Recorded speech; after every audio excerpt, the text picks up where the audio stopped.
Today, we'll be taking a look at IEPs and Section 504 plans. Let's consider a unique situation. Last semester, I suffered a traumatic brain injury, or commonly referred to as a TBI. Now, what do? Do I qualify for an IEP or a 504 plan?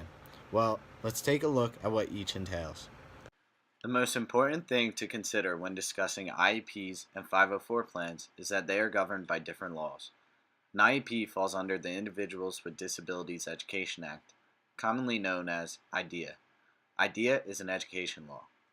Section 504 plans are covered under the Rehabilitation Act of 1973. This act is a civil rights law. Because IEPs and 504 plans fall under these different categories, they can vary immensely. First, let's discuss what each of them do. An IEP provides an individualized special education and related services to meet the unique needs of the child. A 504 plan provides services and changes to the learning environment to meet the needs of the child as adequately as possible. Thankfully, both an IEP and a 504 plan are at no cost to the student's parents. So how will I know if my circumstances qualify for either? Well, both an IEP and 504 plan have two requirements. To qualify for an IEP, a student must have one of the 13 specific learning disabilities listed in IDEA. Secondly, the disability must affect the child's educational performance and/or ability to learn and benefit in a general education curriculum, leading to a need for specialized instruction. To qualify for a 504 plan, a child must have any sort of disability. Secondly, the disability must interfere with the child's ability to learn in a general education classroom.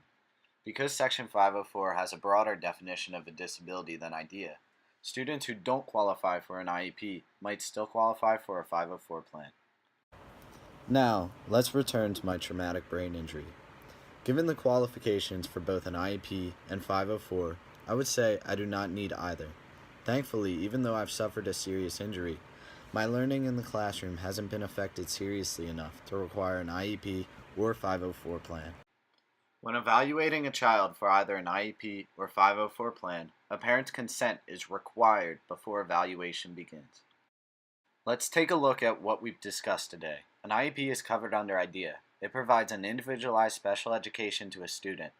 Lastly, it is intended for one of the 13 specified disabilities. A 504 plan is covered under the Rehabilitation Act of 1973, and it provides services and changes to the learning environment for a student. 504 plans cover general disabilities. Together, IEPs and 504s come at no cost to the parents. For students to qualify, they have similar requirements, and lastly, before evaluating a student, both require parental consent.